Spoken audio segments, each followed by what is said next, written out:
संसदेचं 2023चं पावसाळी अधिवेशन चर्चेत आहे ते दोन विषयांवर। दिल्ली सेवा विधेयक जे मंजूर होऊ नये म्हणून विरोधकांनी प्रयत्न केले पण ते अयशस्वी ठरलेत।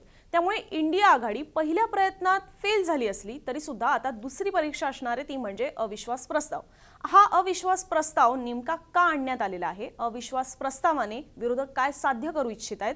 आतापर्यंत किती सरकारांविरोधात अविश्वास प्रस्ताव आलेला आहे आणि किती सरकार अविश्वास प्रस्तावांमुळे पडलेली आहेत? अशा अविश्वास प्रस्तावावरून पडलेल्या 10 प्रश्नांची उत्तरे या व्हिडिओमध्ये आपण समजून घेऊया। नमस्कार, मी अनुजा, तुम्ही पाहत आहात मुंबईत। पहिला प्रश्न की मुळात अविश्वास प्रस्ताव म्हणजे काय? आता जेव्हा सरकारही अल्पमतात जातात असं विरोधकांना वाटतं, आमदार खासदार फुटले असतील तर अशात सरकारकडे त्याचं बहुमत राहत नाही, अशा वेळी अविश्वास प्रस्ताव जो आहे तो आणला जातो किंवा एखाद्या मुद्द्यावर विरोधक नाराज असतील तरीही ते हा अविश्वास प्रस्ताव आणू शकतात चर्चा घडवून आणण्यासाठी। जसं आता मणिपूरच्या विषयावर पंतप्रधान मोदींनी बोलावं या अटीसाठी हा अविश्वास प्रस्ताव आणण्यात आलाय। आता हा प्रस्ताव फक्त लोकसभेतच आणता येतो आणि राज्य सरकारच्या विरोधात असेल तर विधानसभेत आणता येतो। अविश्वास ठराव आणायचा असेल तर त्यासाठी सदस्याला लोकसभा अध्यक्षांना नोटीस द्यावी लागते, तेही सकाळी 10 वाजेपर्यंतच। त्यानंतर लोकसभा अध्यक्ष ही नोटीस लोकसभेत वाचून दाखवतात, त्याला किमान लोकसभेतील 50 सदस्यांचं अनुमोदन पाठिंबा समर्थन लागतं। 50 सदस्यांनी ही अनुमती दर्शवली की मग लोकसभा अध्यक्ष चर्चेची तारीख जाहीर करतात। ही तारीख हा प्रस्ताव जेव्हा लोकसभा अध्यक्षांकडून स्वीकारला जातो त्याच्या पुढच्या 10 दिवसातली असावी लागते। आता दुसरा प्रश्न की अविश्वास प्रस्तावासाठी नेमकं किती खासदारांचं समर्थन लागतं? कारण की असं नाहीये की कोणाच्या मनात आलं आणि म्हणून तो अविश्वास प्रस्ताव लोकसभा अध्यक्ष स्वीकार करतील। त्याला ठराविक नियम आहेत की अमुक खासदारांचं त्याला समर्थन असायला हवं।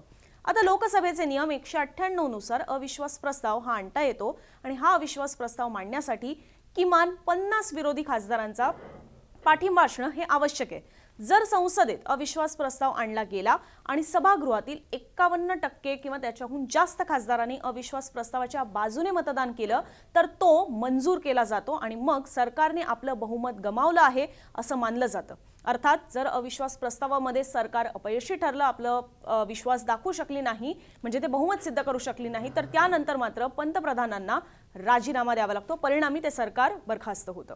पुढचा आणि सगळ्यात महत्त्वाचा प्रश्न जो आत्ताच्या दृष्टीने महत्त्वाचा आहे तो म्हणजे की संख्याबळ नाही मग तरी सुद्धा विरोधक अविश्वास प्रस्ताव का आणतायत? मुळात सरकार धोक्यात आहे, संख्याबळ नाही असं काही चित्र आत्ता नाहीये। विरोधकांना हवंय की पंतप्रधान नरेंद्र मोदी यांनी संसदेत मणिपूर विषयावर बोलावं। आता सुरुवातीपासूनच मागणी करून सुद्धा मोदी काही संसदेत न आल्याने, म्हणजे सुरुवातीचा दिवस सोडला तर नंतर जेव्हा जेव्हा विरोधकांनी मागणी केलेली आहे त्यावेळेला पंतप्रधान मोदी हे काही संसदेत आलेले नाहीत, कुठल्या सभागृहात आलेले नाहीत की ज्याच्यावर त्यांनी मणिपूरच्या विषयावर भाष्य केलं असेल। त्यामुळे ही मागणी जी आहे तीच पूर्ण होत नाहीये, म्हणून विरोधकांनी अविश्वास प्रस्तावाचं अस्त्र वापरलंय। कारण अविश्वास प्रस्तावाच्या चर्चेवेळी पंतप्रधान म्हणून मोदींना बोलावं लागेल आणि त्यावेळी त्यांना मणिपूरच्या विषयावरून घेरण्याचा विरोधकांचा प्लॅन आहे। याआधी सुद्धा त्यांनी राहुल गांधींचं सदस्यत्व असेल, महिला कुस्तीपटूंचा मुद्दा असेल, अगदी अदानींवर आलेला हिडनबर्गचा रिपोर्ट असेल, अशा अनेक प्रकरणांवर, अशा अनेक मुद्द्यांवर पंतप्रधान मौन बाळगून आहेत असा आरोप विरोधकांनी केलेला होता। त्याही वेळेला पंतप्रधानांनी बोलावं अशी त्यांची मागणी होती। पण आता मणिपूरच्या मुद्द्यावर प्रकरण जास्त तापलेला आहे, तो एक प्रकारे राष्ट्रीय मुद्दा झालेला आहे आणि किमान त्याच्यावर तरी पंतप्रधानांनी बोलावं या मागणीवर विरोधक ठाम आहेत आणि त्याच्यासाठीच त्यांनी ही अविश्वास प्रस्तावाची खेळी खेळलेली आहे, ज्याच्या चर्चेदरम्यान पंतप्रधान मोदी मणिपूरच्या विषयावर बोलतील, निवेदन ठेवतील अशी त्यांची अपेक्षा आहे।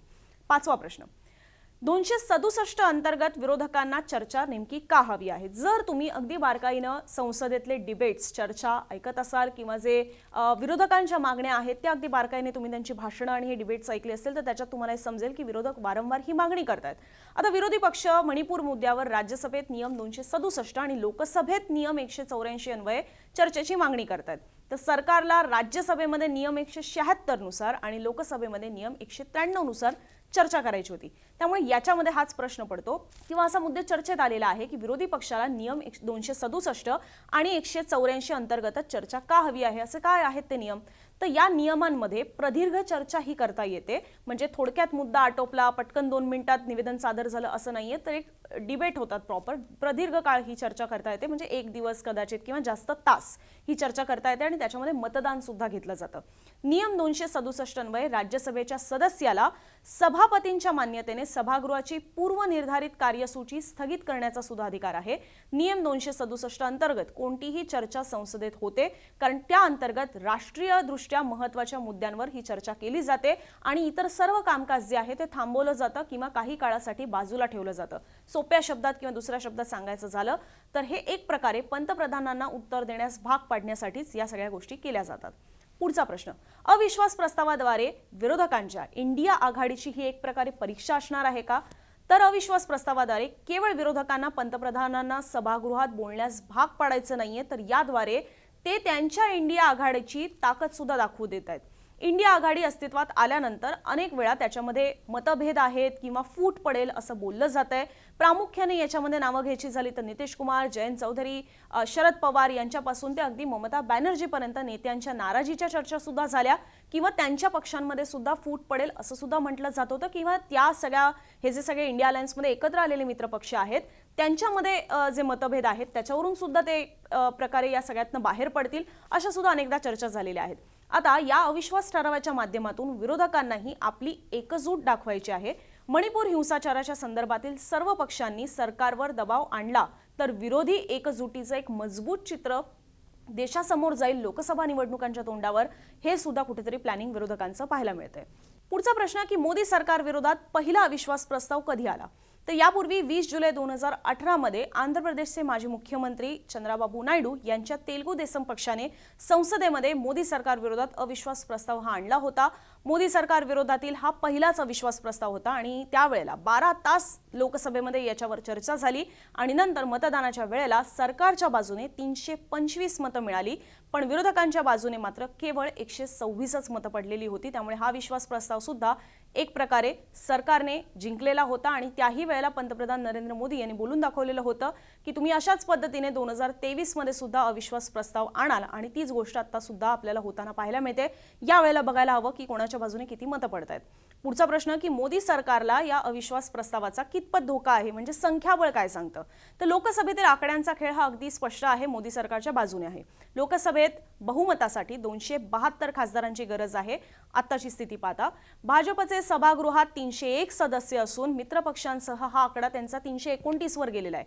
भाजपने व्हीप सुद्धा जारी केलेला आहे ज्याच्यामुळे त्यांच्या सगळ्या खासदारांना 8 म्हणजे खरं तर 9, 10 आणि 11 हे 3 दिवस या अविश्वास प्रस्तावावर चर्चा होणार आहे आणि 11 ऑगस्ट पर्यंत त्यांना व्हीप सुद्धा बजावण्यात आलेला आहे. त्यामुळे सगळ्या खासदारांना संसदेमध्ये लोकसभेमध्ये उपस्थित राहावं लागणार आहे. त्यामुळे या प्रस्तावातून सरकारला कोणताही धोका नाहीये.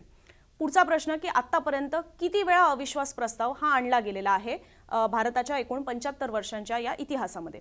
तर आतापर्यंत 27 वेळेला अविश्वास प्रस्ताव जो आहे तो आणला गेलेला आहे.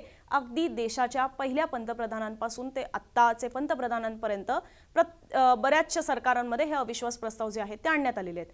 चीन युद्धानंतर 1963 मध्ये जवाहरलाल नेहरू सरकार विरोधात पहिला अविश्वास प्रस्ताव हा आणण्यात आला होता. त्याच्यानंतर इंदिरा गांधींच्या विरोधात तर सर्वाधिक अविश्वास प्रस्ताव आहेत, म्हणजे 15 वेळेला त्यांच्या सरकार विरोधात अविश्वास प्रस्ताव आणण्यात आला, पण प्रत्येक वेळेला त्यांचं सरकार जे आहे ते सुरक्षित राहिलं. नरसिंह राव यांच्या विरोधात सुद्धा 3 वेळा, राजीव गांधी यांच्या विरोधात 1 वेळा, अटल बिहारी वाजपेयी यांच्या विरोधात सुद्धा 1 वेळा अविश्वास प्रस्ताव जो आहे तो आणण्यात आला होता. सगळ्यात इंटरेस्टिंग प्रश्न की अविश्वास प्रस्तावामुळे किती सरकारं पडलेली आहेत. मोरारजी देसाई, व्ही.पी. सिंग आणि अटल बिहारी वाजपेयी यांच्यासारख्या नेत्यांची सरकारं ही अविश्वास प्रस्तावामुळे पडलेली आहेत.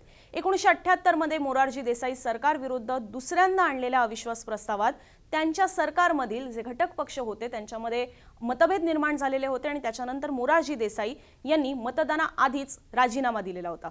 1990 ची गोष्ट आहे. राम मंदिराच्या मुद्द्यावरून भाजपने व्ही.पी. सिंग सरकारचा पाठिंबा काढून घेतला होता आणि यानंतर 10 नोव्हेंबर 1990 ला व्ही.पी. सिंग यांचं सरकार सुद्धा अविश्वास प्रस्तावात बहुमत सिद्ध करू शकलं नाही.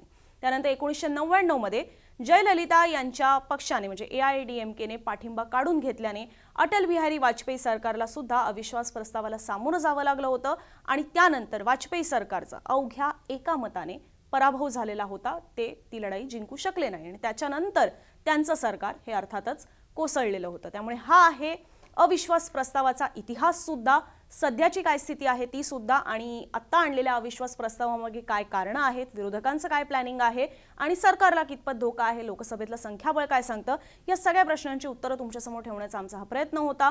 अर्थात या संदर्भात तुम्हाला सुद्धा काय वाटतं कॉमेंट बॉक्समधून जरूर आमच्यापर्यंत पोहोचवा आणि असेच सगळे माहितीपूर्ण व्हिडिओ पाहण्यासाठी बघत रहा मुंबई तक.